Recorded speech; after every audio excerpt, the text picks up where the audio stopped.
The information provided by the speaker, presenter on the IDSC platform is for general information purposes only. All information is provided in good faith. However, we make no representation or warranty of any kind, express or implied, regarding the accuracy, adequacy, validity, reliability, availability or completeness of this information. তুমি যে দম এসে মেদিনীপুরে সাংসদ হলে, তুমি সাংসদ কি করে হলে সেটা তো শুভেন্দু ভালো উত্তর দিতে পারবে। কোন দুটো সিটের বিনিময়ে তুমি মেদিনীপুর বের করে আনলে? তুমি কি ভাবো আমরা এতটাই মূর্খ? আরে আমরা তো মাঠে ঘাটে খেটে রাজনীতিটা করেছি, তুমি তো সেটা করোনি। হ্যাঁ, তুমি প্রচারক ছিলে, তুমি সঙ্গের কাজ করেছো, কিন্তু মাঠে ঘাটে খেটে তুমি রাজনীতি করোনি। তোমাকে টুক করে বসিয়ে দেওয়া হয়েছে সভাপতি হিসাবে। তুমি বাজপেয়ীর মতো 2 টাকার মেম্বার ছিলে না, বাজপেয়ীর মতো 2 টাকার মেম্বার ছিলে না তুমি। আমি তো বারবারই বলেন আমি 2015-তে এসেছি, আমার থেকে অনেক পুরনো আমার স্ত্রী রিঙ্কু মজুমদার, কিন্তু রিঙ্কু মজুমদারের নাম তো আগে শুনিনি। রিঙ্কু মজুমদার মোটেই বিজেপিতে ছিল না, তাইলে আমরা তো নাম জানতাম। রিঙ্কু মজুমদার তৃণমূলে ছিল। আর রিঙ্কু মজুমদার কোথায় ছিল? রিঙ্কু মজুমদার নাকি দিল্লিতে দৌড়াতো ছেলে মানুষ করার জন্য, নাচতে পারে, গাইতে পারে। আমরা বুঝি না কিছু। রিঙ্কু কোথায়, কোথায় রিঙ্কু ছিল? তাহলে কে হতে পারে বলে আপনি মনে করেন? আপনার এতদিনের অভিজ্ঞতায় কার মনে হয়? পশ্চিমবঙ্গে 10-12 কোটি লোক আছে, তার মধ্যে কি লোক নেই? সব কি মরে ছেড়ে চলে গেছে? অন্য লোকের কথা ছেড়ে দিন, তার তো একটা রাজনৈতিক আদর্শ, একটা ব্যাকগ্রাউন্ড, এগুলো তো তারই রাজনৈতিক আদর্শ ছিল। তার রাজনৈতিক আদর্শ আছে, আমাদের কি কোনো রাজনৈতিক আদর্শ ছিল না? না, তাহলে এবার আমরা কি সারা জীবন মাঠ ভরাবো ঝান্ডা নিয়ে? না, তাহলে আপনি আমার এই গ্যারেজের মধ্যে 1 লরি ঝান্ডা পাবেন, তাহলে আমরা এই ঝান্ডা নিয়ে সারা জীবন মাঠ ভরাবো? না, তাহলে আপনি বলুন বিজেপি থেকেই রাজ্য নেতৃত্ব কে হবে সেটা ঠিক হবে, না আরএসএস নির্ধারণ করে দেবে সেটার? আমার মনে হয় আরএসএস নির্ধারণ করে দেওয়াটাই ভালো। বিজেপির কে আছে বলুন? একটা পুরানো লোক আছে? সব তো তৃণমূল সিপিএম এর লোক, ওরাই দখল করে বসে আছে। মন্ডল থেকে, জেলার থেকে, পাড়ার থেকে, সব জায়গায় ওরাই আছে। জগন্নাথ সরকারের নাম উঠেছিল। জগন্নাথ সরকার কি সত্যিকারের বিজেপি ছিল? আগে তো কখনো দেখিনি। এখন শুনছি না কেউ বিদ্যার্থী পরিষদ করতো, দেবশ্রী বলছে। জীবনে শুনিনি জগন্নাথ সরকার বিদ্যার্থী পরিষদ করতো। এটা জানতাম ও এসএফআই করতো, এবং সিপিএম থেকে ও আনন্দবাজারে চাকরি করতো, সেটা জানতাম। হঠাৎ শুনছি এখন সবাই ছোটবেলায় আরএসএস করতো বলে ছোটবেলায় আমি মাঠে যাইয়া ওং সদা বৎসলে গান গাইতাম। নমস্কার, দিগদর্শন থেকে সুজিত চট্টোপাধ্যায় বলছি। বছরের প্রথম 6টা মাস কেটে গেলে বাঙালি কিন্তু অপেক্ষা করে পুজোর জন্য। আর যদি 2025 সালের কথা বলেন, 6টা মাস কেটে গেছে, প্রায় 8 জুন মাস পড়ে গেছে। সেই অবস্থায় কিন্তু আমরা এখন পুজোর জন্য যতটা না ব্যাকুল হয়ে তাকিয়ে আছি, 26-এর নির্বাচন আসতে চলেছে। তখন কি হবে? তখন কি এই মমতা বন্দ্যোপাধ্যায়ের সরকার বিদায় নেবে? বিজেপির নেতৃত্বে এখানে কি আবার নতুন সরকার তৈরি হতে চলেছে? বাম বা কংগ্রেসের অবস্থানই বা কি দাঁড়াবে? এসব নানা বিষয় নিয়ে কিন্তু এখন মানুষ রোজ একটা কিন্তু গণনা করে চলেছেন। মিডিয়াও তার মধ্যে বাকি নেই, বরং বলা যেতে পারে যে মিডিয়ারাই এই ব্যাপারে আরো বেশি উৎসাহিত করছেন। তার মধ্যে একটা খবর তো ঘটে গেছে, সেটা হচ্ছে পাহেলগাঁওয়ের ঘটনা। দ্বিতীয়ত যেটা দাঁড়াচ্ছে সেটা হচ্ছে বিজেপির কেন্দ্রীয় সভাপতি কে হবেন, অর্থাৎ নাড্ডা বিদায় নেবেন, কে হবেন সেটা এখনো পর্যন্ত স্থির হয়নি। এমনই স্থির হয়নি যে আমাদের রাজ্যের যিনি এখন সভাপতি সুকান্ত মজুমদার, তারও বিদায় আসন্ন। তার বদলে কে দায়িত্ব নিতে চলেছেন? নতুন কোনো মুখ না পুরনো কোনো মুখের উপর আস্থা রাখবেন? এসব নিয়ে নানা জল্পনা কল্পনা হয়েছেন। বিভিন্ন বড় বড় নেতারা, বড় বড় রাজনৈতিক বিশ্লেষকরা নানা রকম কথাবার্তা বলছেন। আমরা কিন্তু এসেছি আজকে যার কাছে, রঞ্জিতা দাস, লেকটাউন অঞ্চলে, যিনি কিন্তু কাউন্সিলর নির্বাচনে দাঁড়িয়েছিলেন এবং সমাজসেবী হিসেবে এলাকায় কিন্তু তার ভালো সুনাম রয়েছে, এবং তিনি আরএসএস এবং বিজেপি একদম নিচু তলার কর্মী, মানে হার্ড কোর কর্মী বলতে পারেন, এবং সেটা বহুদিন প্রাচীন অবস্থা থেকে, অর্থাৎ যবে থেকে বিজেপি তৈরি হয়েছে তার আগে থেকে উনি আরএসএস। পুরো ঘটনা আপনাদের সঙ্গে আলোচনার মধ্যে আমি আসবো। সরাসরি চলে যাই রঞ্জিতা দাসের সঙ্গে। রঞ্জিতা, আপনার তো একটা এলাকাতে সমাজসেবী হিসেবে আপনার একটা ভালো পরিচিতি রয়েছে। আপনি যেভাবে রাজনীতি শুরু করেছিলেন, যে সময়টার কথা যদি ধরি, তাহলে সে সময় কিন্তু কংগ্রেসেরও একটা রমরমা অবস্থা, আমাদের এখানে তখন বামেদের খুব রমরমা অবস্থা। তার মধ্যে আপনি এমন কোন দুটো সংগঠনের সঙ্গে জড়িত হলেন, একদিকে আরএসএস আর একদিকে বিজেপি। সে সময় তো এই দুটি দল তো একদম টিম করে জ্বলছে। সেই অবস্থায় কেন এখানে জয়েন করলেন? কংগ্রেস বা সিপিএম এর মধ্যে না গিয়ে যদি রাজনীতিতে আসতেই হতো। শুনুন, বিজেপিটা আমার প্রথম থেকে পছন্দ, কারণ এটা হিন্দুত্ববাদী পার্টি। তারপর আরএসএস তো সত্যিকারের দেশের সেবা করে, রাষ্ট্রীয় স্বয়ংসেবক সংঘ, যার জন্য আরএসএস আমার প্রথম থেকে পছন্দ। তারপর আমি যখন বিজেপিতে জয়েন করি তখন আপনি দেখবেন তার আগে মনোহর রায়, ভিক্টর ব্যানার্জি দাঁড়িয়েছিল ভোটে, তারাও কিন্তু প্রচুর ভোট পেয়েছিল। হ্যাঁ, কোনো ছিল না, এমপি ছিল না, দুটো এমপি ছিল ভারতবর্ষের মধ্যে। তাই কিন্তু আমার তখন সিপিএম এর এত রমরমা, আমাকে সুভাষ দাও খুব ডেকেছিল, তপন দার কাছে বলেছিল তপন দা এই মেয়েটিকে দিন, কিন্তু আমি যাইনি, আমার ভালো লাগতো না। আর যে জিনিস আমার ভালো লাগে না সে জিনিস আমি মনে প্রাণে মেনে নিতে পারি না। তাই আমি বিজেপিটা আমার যেহেতু মনে প্রাণে ভালো লাগতো আর গেরুয়া আমি পছন্দ করি, তাই আমি বিজেপিটাকে একদম মনে প্রাণে গেরুয়া হিসাবে বেছে নিয়েছি। আপনার প্রসঙ্গে তো আমি এরপরে আরো আসবো, আপনার একটা আলাদা করে ইন্টারভিউ আমরা নেওয়ার ইচ্ছে রয়েছে। কিন্তু এই মুহূর্তে যেটা বলি যে বিতর্কটা খুব জোর চলছে। একটা হচ্ছে দিলীপ ঘোষ দলে আছেন কি নেই, তথাগত রায় বলছেন তিনি যে কোন দলে আছেন এখন পর্যন্ত আমি জানি না। বিজেপির নেতৃত্বের মধ্যে শুভেন্দু অধিকারী বলছেন এখন, আগে যাও কি জবাব দিচ্ছিলেন, এখন বলছেন যে না আমি এটা কোনোটার মধ্যে নেই, আমাকে এই ব্যাপারে প্রশ্ন করবেন না। সুকান্ত মজুমদার বলছেন যে দিল্লির নেতৃত্ব ডিসিশন নিচ্ছেন কোনটাতে দিলীপ বাবু থাকবেন কি থাকবেন না, এই ব্যাপারে আমারও কিছু বলার জায়গা নেই। দিলীপ ঘোষ বলছেন যে না, বড় বড় নেতৃত্ব তারা কোথায় কি করবেন না করবেন ঠিক করে আছেন, সেটার জন্য আমার কাছে এটা অসুবিধা নেই। আমি মূলত আরএসএস এর লোক, কিছু কামনা না করে এসেছি, যদি চলে যেতে হয় রাজনীতি থেকে বিদায় নেবো, কিন্তু আমি যে আরএসএস এর কর্মী হয়ে জন্মেছি, মানে মৃত্যু দিয়ে কিন্তু আমি আরএসএস এর কর্মী হিসেবে থাকবো, রাজনীতি থেকে সরাসরি নাও থাকি। এই কথাটার পরিপ্রেক্ষিতে আপনার যে অভিজ্ঞতা, আপনি দলটাকে যত কাছে থেকে দেখেছেন, এমনকি দিলীপ ঘোষকেও যতটা কাছে থেকে দেখেছেন, আপনি এর উত্তরে কি বলবেন? আপনার ধারণা কি? আমার ধারণা এটাই, দিলীপ ঘোষ বিজেপিতে আছে, না থাকার মতনই আছে। কিন্তু দিলীপ ঘোষ তৃণমূলে, ও জানে তৃণমূলে গেলেও ঠিক আরএসএস, বিজেপি বা আপনার সিপিএম থেকে অন্য পার্টিতে ক্যাডার ভিত্তিক জায়গার থেকে যদি আপনি তৃণমূল বলুন বা কংগ্রেস বলুন, সেখানে কিন্তু এরা দাঁড়াতে পারে না। যার জন্য আমরা ঘরে বসে আছি, তবুও কিন্তু আমরা অন্য পার্টিতে যাইনি, কারণ আমাদের সেই কালচারটাই আমরা বড় হইনি। তো আমরা বড় হয়েছি এই কালচারে, বিজেপির কালচারে। কিন্তু দিলীপ ঘোষের সেইটাই অসুবিধা হয়ে গেছে। আর দিলীপ ঘোষ আরএসএস, এটা সত্যিকারের 30 বছরও প্রচারক ছিল, কিন্তু তুমি কি করলে? এটা তোমাকে যখন সভাপতি করা হলো, তোমাকে সভাপতি করার জন্য তো কম কাটিনি, আমরাও কেটেছি।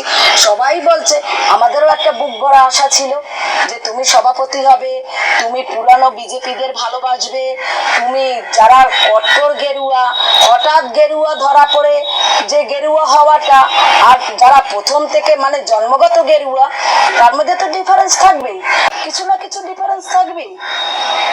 হিন্দুদের থেকে খ্রিস্টান করা যায়, মুসলিম করা যায়, কিন্তু হিন্দু তো করা যায় না, তেমনি গেরুয়াও চট করে করা যায় না, এরা সুযোগ পেলে আবার উড়ে যায়। কিন্তু তুমি কি করলে এসে? তুমি বললে আমার পুরানোদের দরকার নেই, আমি নব্যদের নিয়েই মুখ্যমন্ত্রী হয়ে যাব ভেবেছো।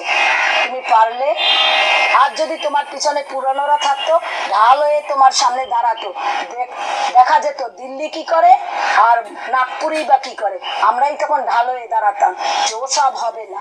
আজ তুমি সেই তোমার জায়গাটা তুমি নষ্ট করছো, তার জন্য তো কেউ দায়ী না। আচ্ছা, এটা যখন আপনি বলছেন, যদি বলি যবে থেকে বিজেপি তৈরি হয়েছে, এখানে রাজ্য সভাপতি হয়েছেন বিজেপি, দিলীপ ঘোষ রাজ্য সভাপতির হওয়ার আগে 9 জন রাজ্য সভাপতি ছিলেন। তার মধ্যে বিষ্ণুকান্ত শাস্ত্রী ছিলেন, তার মধ্যে হরিপদ ভারতী ছিলেন, তার মধ্যে সুকুমার ব্যানার্জি ছিল, অসীম ঘোষ ছিল, রাহুল সিনহা ছিল। হ্যাঁ, যদি এবার হিসেব করে দেখেন, সংসদীয় রাজনীতিতে কে কটা আসন পাচ্ছে এটা কিন্তু বড় কথা। ফুটবলে যেমন কে কত ভালো খেললো বড় কথা নয়, কে কটা গোল করলো সেটা বড় কথা। ঠিক তেমনি এই দলের মধ্যে এই এতগুলো বর্ষিয়ান নেতা, এতদিনের পুরনো নেতা, এরা কিন্তু সেরকম সংসদীয় রাজনীতিতে আসন আনতে পারেনি, যেটা দিলীপ ঘোষ পেরেছেন। এটা তো দিলীপ ঘোষের সাফল্য। তাইলে আমি আপনাকে বলি, যখন বিজেপিটা তৈরি হয়েছে 1980 সালে। তাহলে 80 সালে তৈরি হয়েছে, তৈরি হয়ে একটা বাচ্চা বড় হবে, হামা দেবে, হাঁটবে, তবে তো আমরা তো না বাজপেয়ীর সময় 2টো সিট পশ্চিমবঙ্গে নিয়েছিলাম এবং তার মধ্যে 2টোই পূর্ণমন্ত্রী হয়েছিল, একটা টেলিযোগাযোগ আর একটা আইনমন্ত্রী। তবে তখন হয়নি, একবারে কিছু হয় নাকি? একবারে কিছু হয় না। দিলীপ ঘোষকে নেতার মধ্যে দিলীপ ঘোষকেই বা তখন দিলীপ ঘোষ যদি আনে তাহলে আপনি বলুন, আমি যখন 2015-তে দাঁড়িয়েছি, আমি একদম অ্যান্টি সোশ্যালের অ্যাগেনস্টে দাঁড়িয়েছি লেকটাউনে। আমাকে না ব্যানার, না পোস্টার, না ডোর টু ডোর যেতে দিচ্ছে, না অটো প্রচার করতে, কিছুই করতে দেয়নি। কিন্তু তবুও তো লেকটাউনের লোক 1 ঘন্টা ভোট হয়েছে, তারপর ওসি পুরো বুথ দখল করে নিয়েছে। তবে আমিও তো ভোট পাইছি। আমাকে কি দিলীপ ঘোষ এসে প্রচার করে গেছিল? আমার একদিনে তো কেউ আসেনি রাজ্য কমিটি। আমি তো একাই লিফলেট নিয়ে সবার দরজায় দরজায় গেছিলাম, কারণ তাদের বিশ্বাস ছিল রঞ্জিতা কাজ করবে, রঞ্জিতাকে জিতাতে পারলে রঞ্জিতা কাজ করবে। তাহলে প্রায় বিশ্বাস ছিল। আপনি সেই মানে সব শালাকে ছেড়ে দিয়ে বেটে শালাকে ঘরের মতো খালি দিলীপ ঘোষ। না, আমি দিলীপ ঘোষকে দোষ তো বলছেন আপনাকে সেই সময় সহযোগিতা করেনি। না, তখনও দিলীপ ঘোষ ছিল, সুব্রত চ্যাটার্জিও ছিল।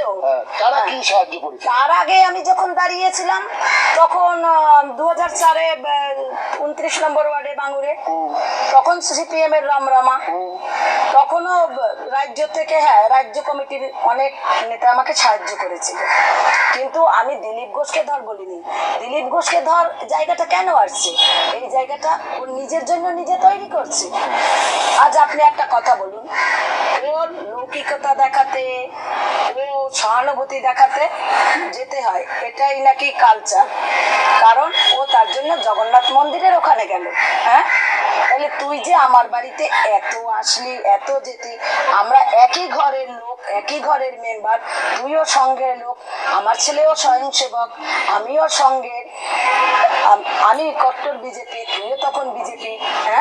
তাহলে আমার ছেলের বিয়েতে যখন তোকে নেমন্তন্ন করলাম, তুইও আসলি না, সুব্রত চ্যাটার্জিও আসেনি। আমি তো রৌদ্রের মধ্যে, ও জানে আমার হাজবেন্ড চোখে দেখে না, গ্লুকোমায় 2টো চোখ নষ্ট হয়ে গেছে, তো জানতো আমি একা হাতে সব করি। তবু ওকে আমি DL9-এ সেই জ্যোতির্ময়ী শিকদারের বাড়িতে যেই ওকে কার্ড দিয়ে আসছি, সুব্রত চ্যাটার্জিকেও দিয়েছি। কিন্তু ওদের এতই বড়ই উঁচু নাক হয়ে গেছে, আমার এই ছোট বাড়িতে আসেনি। তখন জ্যোতির্ময়ের বাড়িতে দিলীপ ঘোষের কার্ড জ্যোতির্ময়ের শিকদারের বাড়িতে দিতে হচ্ছে। তখন জ্যোতির্ময়ী শিকদারের বাড়িতেই দিলীপ ঘোষ থাকতো DL9-এ। ভাড়া থাকতেন? ভাড়া থাকতো কি থাকতে দিয়েছে, ওকেও বিজেপিতে এনেছিল, হয়তো টিকিট দিয়ে ভেবেছিল এমএল। সবার দ্বারা সবকিছু হয় না, এটা জানবেন, সবাই সবকিছু পারে না। আজ কামারের কাজ যদি কুমার পারতো, তাহলে কামার কুমার তো আলাদা হতো না। সে সময় তো দিলীপ ঘোষ অনেককেও তো দলে তখন নিয়ে এসেছিলেন। তখন যোগদান মেলা বসিয়েছিল, কিন্তু পুরানোরা কোথায় ছিল? আজ আপনার তপনদা যখন লাস্টে হেরে গেল, দুবার সাংসদ হওয়ার পর যখন হেরে গেল, তপনদা, আমরা অনেক কথা বলছি, তপনদা সবাই আসছে কিছু, তোমাদের দরকার নেই, তোমরা বিজয় মালা নিয়ে দাঁড়িয়ে থেকো, আমি ঠিক জিতে যাব। তপনদা যদি এই কথাটা না বলতো, 25,000 কর্মী দমদম লোকসভায় বসেছিল, আজ সব ঘরে যদি 1 লাখ ভোটে হারলো, যদি সব ঘর থেকে এক একটা কর্মী যদি 4টে ভোটে বাক্সে ফেলতে পারতো, তাহলে কি হতো? 1 লাখ ভোটের বেশি হয়েছে। বলা হচ্ছে তপন শিকদারের যে জেতাটা দমদম থেকে ছিল, সেটা অবিশ্বাস্য জেতা ছিল, কেন সে দমদম হচ্ছে লালেদের। সুভাষ বাবু আমি আরেকটা বলি, আমি একটা দিলীপ ঘোষের সহযোগিতা ছিল, সুভাষ চক্রবর্তী হয়তো থাকতে পারে উপর মহলে। আমি যদি বলি, এখানেও যখন যারা ছিল তৃণমূলেরও, তাদেরও অনেকের সাথে অনেক সহযোগিতা, কিসের বিনিময়ে সহযোগিতা আমরা তো অনেক কিছু জানি। বিজেপির এই যে জেতা, সুজিত বাবু, সুজিত বাবু তৃণমূলের সহযোগিতার জন্য একটা কথা শুনুন, আপনি একটা কথা শুনুন, আমরা হচ্ছি ওই বোটানিক্যাল গার্ডেনের সেই বটবৃক্ষের মতো, আমাদের ডালপালা ভেঙে গেলেও আমরা অতীতের সাক্ষী হয়ে দাঁড়িয়ে থাকি। আমাদের ছায়ায় অনেকে এসে আশ্রয় নিয়েছে, গাছটা একদিনে তো বড় হয়নি, আমরা অতীতের সাক্ষী হয়ে চিরদিন, যতদিন বাঁচবো ততদিন দাঁড়িয়ে থাকবো। আর যদি আমি বলি, তুমি যে বিধায়ক হয়েছো খড়গপুর থেকে, তখন তো সব স্বয়ংসেবকরা ঝাঁপিয়ে পড়েছিল, কারণ তুমি RSS এর প্রচারক ছিলে। তুমি যদি হারো, তবে তুমি সেটা সঙ্গেরও একটা বদনাম হবে। তার জন্য কত স্বয়ংসেবক ওখানে খেটেছে, আমার থেকে ভালো কেউ জানবে না। তুমি বলো তুমি জিতেছো, না তুমি জেতনি। রঞ্জিতা ভোট পায়নি এখানে লেকটাউনে, 1 ঘন্টায় যত ভোট পড়ছে রঞ্জিতা পায়নি। রঞ্জিতার সিম্বলটা পেয়েছে, প্লাস সঙ্গ সহযোগিতা করছিল বলে রঞ্জিতা পেয়েছে। নাহলে রঞ্জিতা এখানে 1 ঘন্টা লেকটাউনে 35% ভোট ফেলা যায় না পৌরসভায়, সেখানে 1 ঘন্টায় 2000 ভোট। আপনি ভাবতে পারছেন মানে কি পরিমাণ লোক বেরিয়েছিল? তৃণমূলের যে জিতেছে সে একটা অরিজিনাল ভোটে জেতেনি, যা ভোট পড়েছিল সিপিএম আর রঞ্জিতা সব তুলে নিয়েছিল।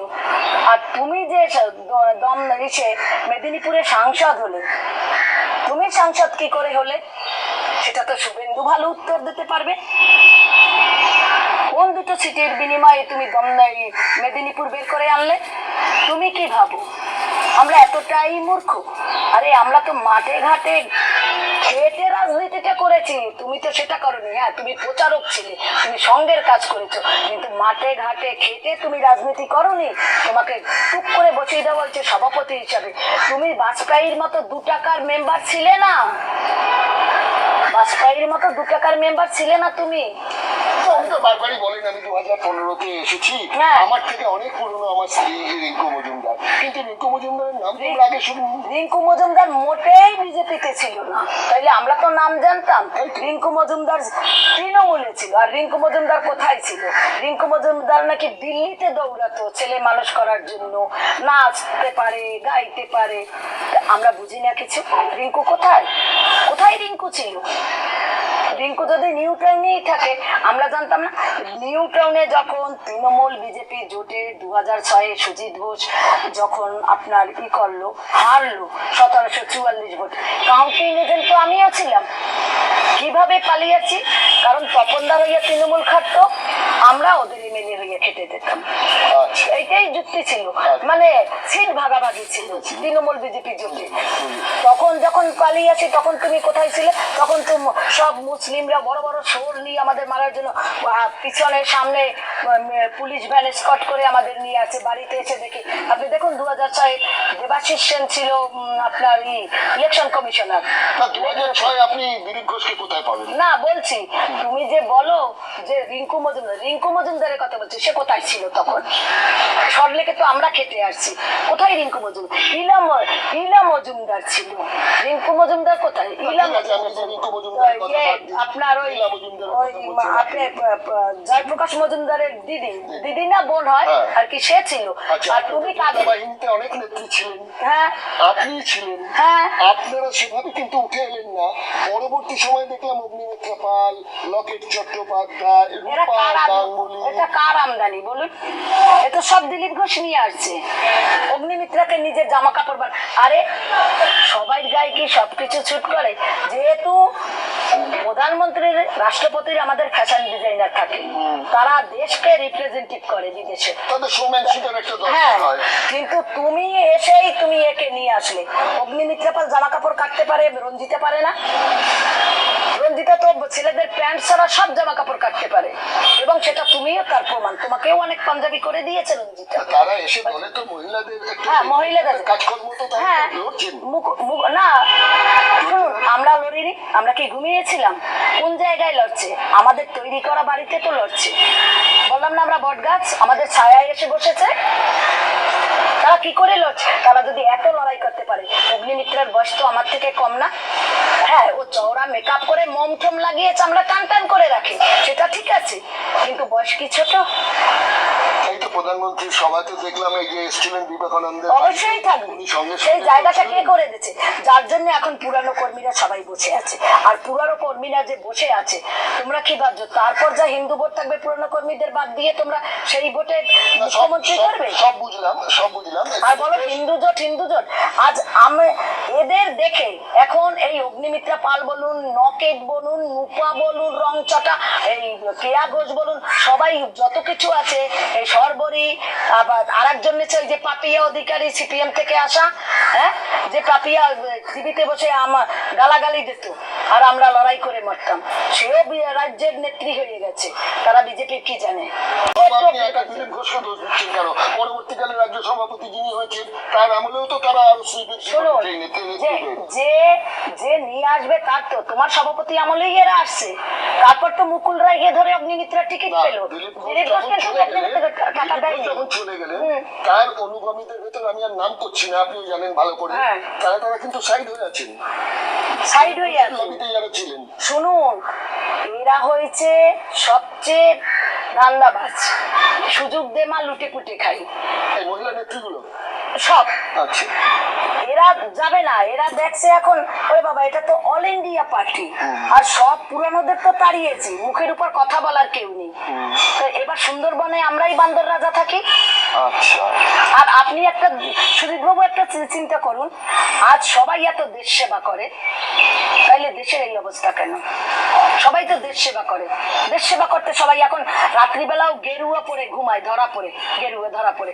ওই জন্য আমরা গেরুয়ার পরি না। আমার আলমারিতে দেখুন যে আপনি ভর্তি আছে, কত নেবেন বিজেপির ধরা, কত রকমের ধরা নেবেন, সেই 88 থেকে কত রকমের ধরা নেবেন।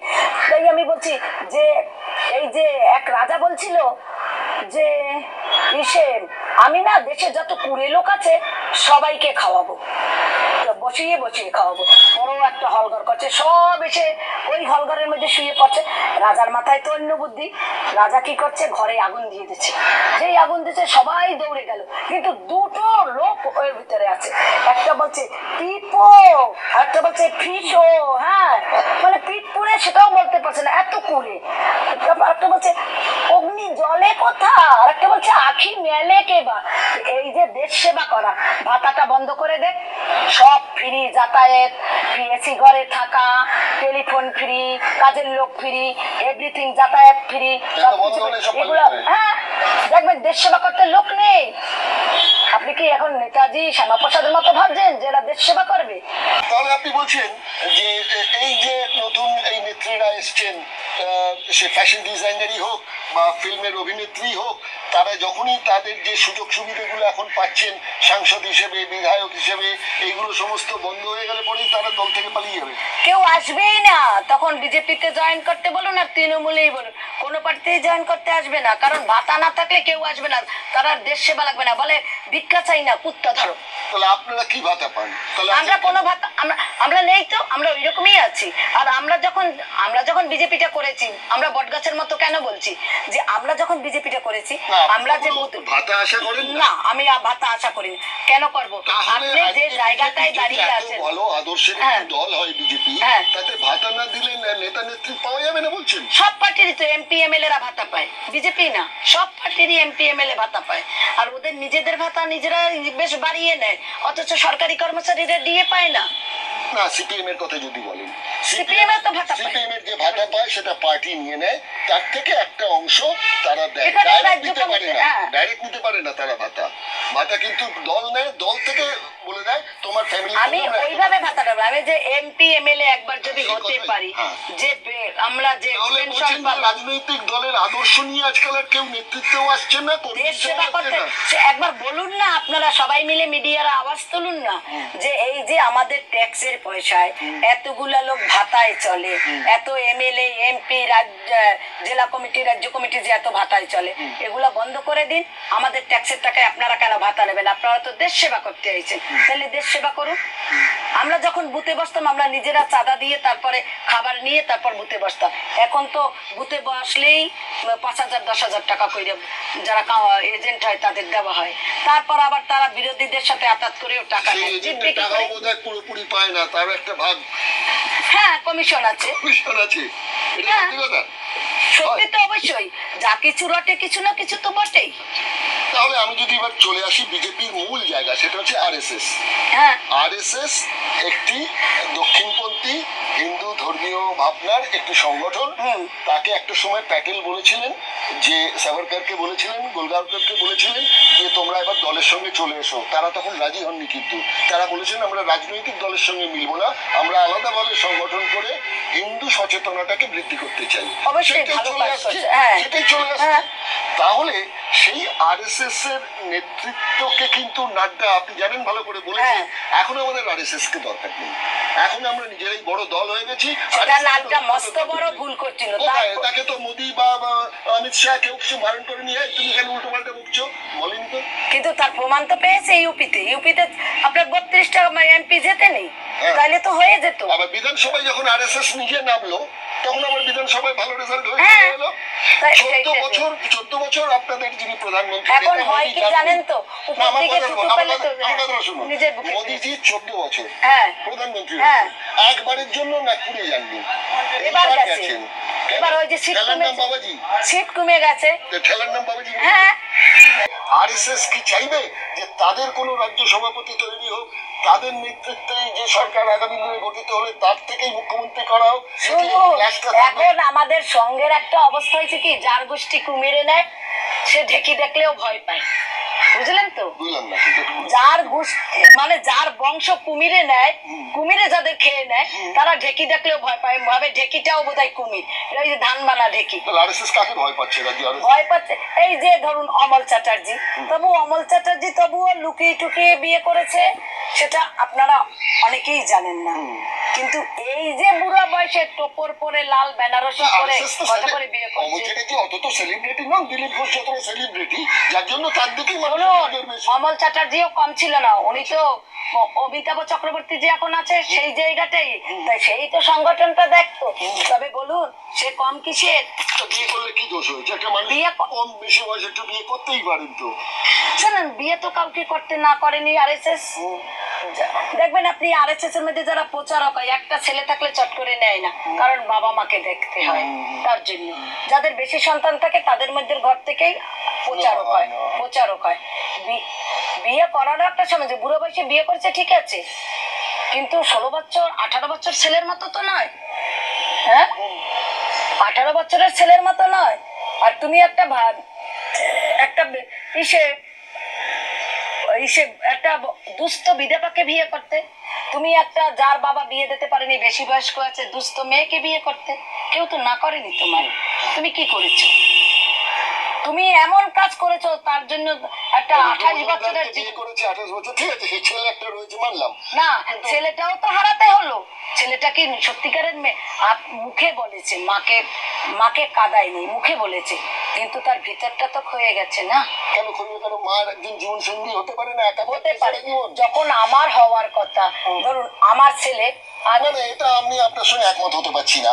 আজকে আপনার কথা বলছি কি আপনার ছেলের কথা বলছি, আমাদের যদি একটা বেশি বয়সে একজন সঙ্গীত দরকার হয়, যে মনে হয় আমার জীবনটা খুব একা লাগছে, আমাকে আমার একজন সঙ্গীত দরকার হয়, সেটা স্ত্রী হতে পারে, পুরুষ হতে পারে, সে তো তাদের সঙ্গে করতেই পারে। কেন? প্রত্যেকের ব্যক্তিগত জীবন অধিকার আছে। আমার সন্তান আছে বলে আমি আরেকটি কোনো কারণে বিয়ে করতে পারবো না, এটা সবসময় কিন্তু ছেলেদের ক্ষেত্রে না, দেখি মেয়েদের ঘাড়ে এই দোষটা বেশি চাপে। কেন?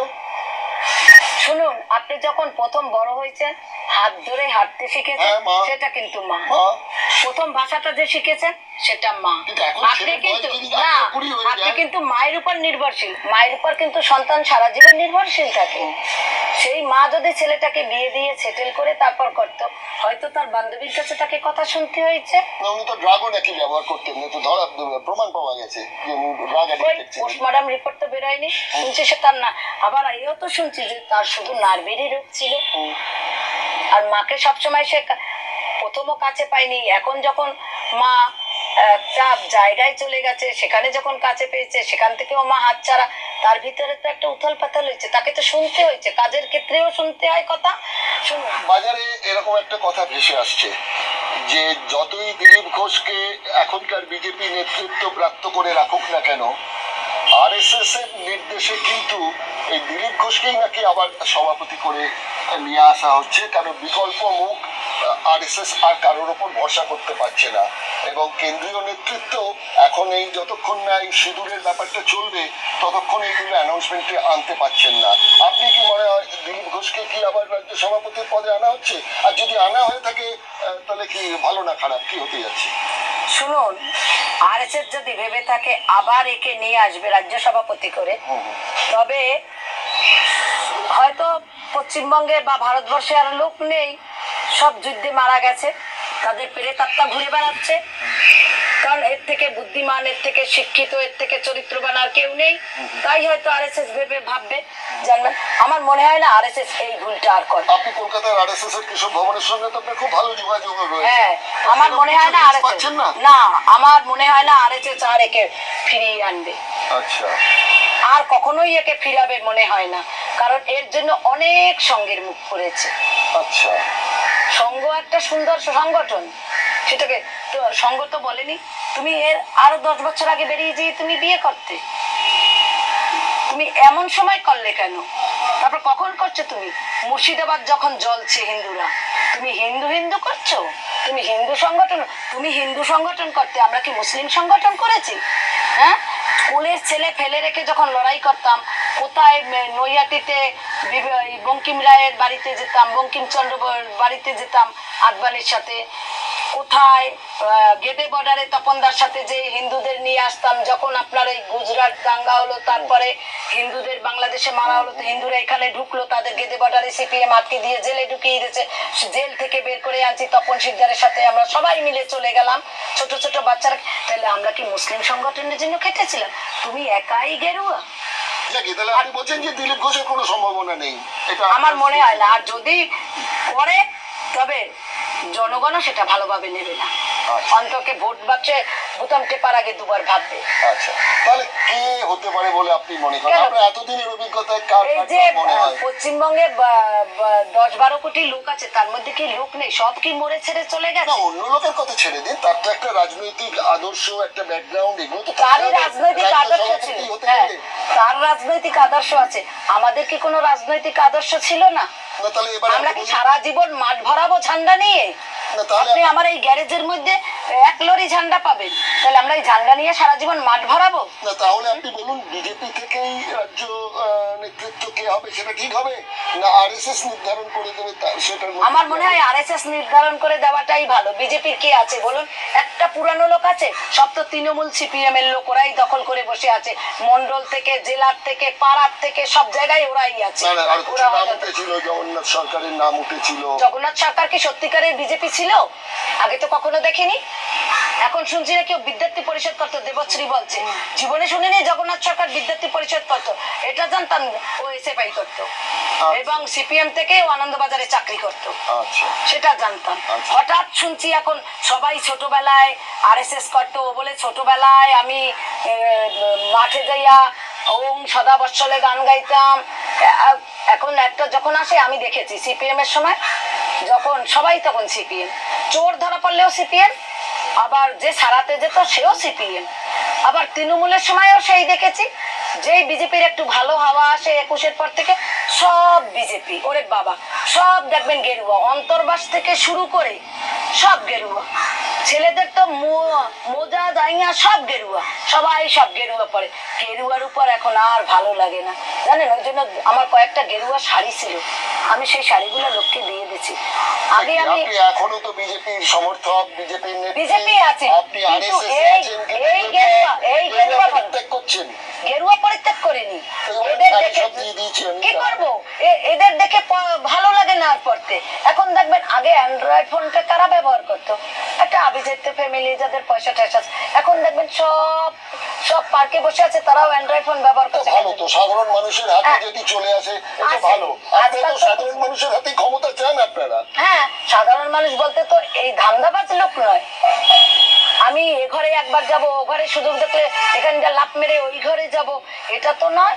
তাইলে যারা পুরানো বিরোধীরা বলছে তো বিজেপি আসলে একটা ওয়াশিং মেশিন, সেখানে গেলেই সব পরিষ্কার হয়ে যাচ্ছে। তো বিজেপি তো আপনার দল তো সেটাই করছে। শুনুন, তাইলে কি বিজেপি একটাও রত্নাকার বের করতে, রত্নাকার থেকে বাল্মীকি বের করতে পারছে? হ্যাঁ, পেরেছে তো। আর একটা শুভেন্দুকে পেরেছে তো, রত্নাকর থেকে বাল্মীকি করেছে। বাল্মীকি হয়নি। হ্যাঁ, বিরোধী নেতা হচ্ছে অমিত শাহ, কি বলে গেছেন? বিরোধী হতে পারে, হ্যাঁ, শুভেন্দু খাচ্ছে, হ্যাঁ ও শুভেন্দু খাচ্ছে, এটা ঠিকই গেরুয়া নিয়ে, কিন্তু অতীতটা তো মুছে যায় না, চট করে যাবেও না। কটা বিবেকানন্দ আসছে সমাজে, অমিত শাহ পাশে বসে কটা শাখা হয়েছে। অমিত শাহ পায়ে হাত দিচ্ছেন শুভেন্দু, এদিকে শুভেন্দু যখন তৃণমূলে ছিল ওই পায় জয় শাহের কত টাকা রোজগার সেইটা নিয়ে তো উনি নানান রকম অনেক ভাষণ কিন্তু মানে আপনাদের হোয়াটসঅ্যাপে ঘুরে বেড়াচ্ছে কিন্তু ভাইরাল হয়ে, তার বিজেপির বিরুদ্ধে মারাত্মক মারাত্মক কথাগুলো বলেছেন, সেগুলো তো আপনাদের হজম করতে হচ্ছে। না, তবুও তারা ভালো, আমরা ভালো না। কারণ আমরা যে প্রথম থেকে করছি, আমরাও যদি আগে জানতাম যে সব পার্টি ঘুরে আসলে একই হবে না, তাইলে না ভানুর মতো সেই কম্পার্টমেন্টার পেয়ে পেয়ে পাশ করলে পাকাপোক্ত হওয়া যায়, তাইলে সব পার্টি ঘুরে আসলে যদি রাজনীতিতে পাকাপোক্ত হওয়া যেত, তাইলে আমরা এই ভুলটা করতাম না, এক পার্টি নিয়ে বসে থাকতাম না। আমরাও তো সুজিতবাবু একটা আশা করে বসেছিলাম যে আমাদের পার্টি আসবে, আমাদের ভালো হবে, আমরাও লোকের কাজ করতে পারবো, আমরাও তো সেই আশা করেছিলাম। আমরা তো এটা কখনো ভাবিনি যে আমরা নিজেরা ঘরে নেব। কেন নেব সুজিত বাবু? আপনি যে জায়গাটায় বসে আছেন, এই জায়গাটা তো ভগবান আমাকে দিয়েছে। এখন জানেন তো, আমরা ঘর পোড়া গরু, আমরা সিঁদুরে মেঘ দেখলে ভয় পাই, ভাবছি এই ভোটের সময় উতরে গেলে আবার আমাদের সেই ফেলে দেবে, আবার আমাদের আপনাদের সঙ্গে এতক্ষণ তো আলোচনা করলাম। আমাদের যিনি রঞ্জিতা দাস, এখানকার বিজেপির একজন লড়াকু, আরএসএস এর একজন লড়াকু নেত্রী, সে প্রথম দিককার আরএসএস এবং বিজেপির কথা বলছি। তিনি বললেন ঘর পোড়া গরু সিঁদুরে মেঘ দেখলেই ডরায়, কিন্তু বারবার মোদিজি বলেছেন যে সিঁদুর দেখে ভয় পাওয়ার কিছু নেই, কেননা তার শরীরে বইছে সিঁদুর। মোদিজি বলেছেন তো তার শরীরে রক্ত নয়, সিঁদুর বইছেন।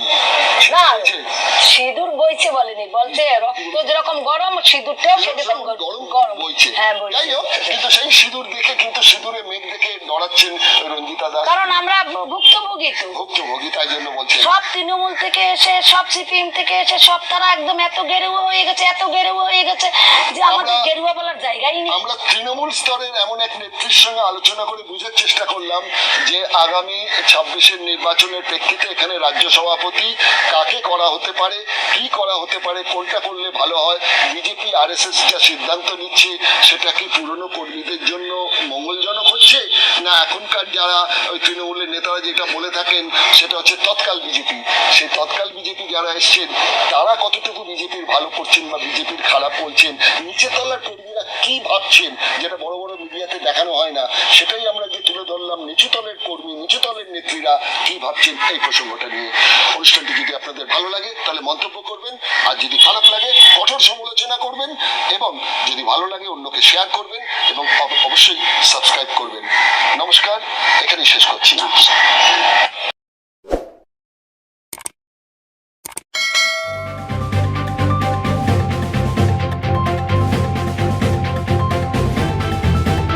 রংহীন সংবাদ আর অজানা তথ্যের জন্য দেখুন দিগদর্শন, 10-এর পাশে, দেশের সাথে।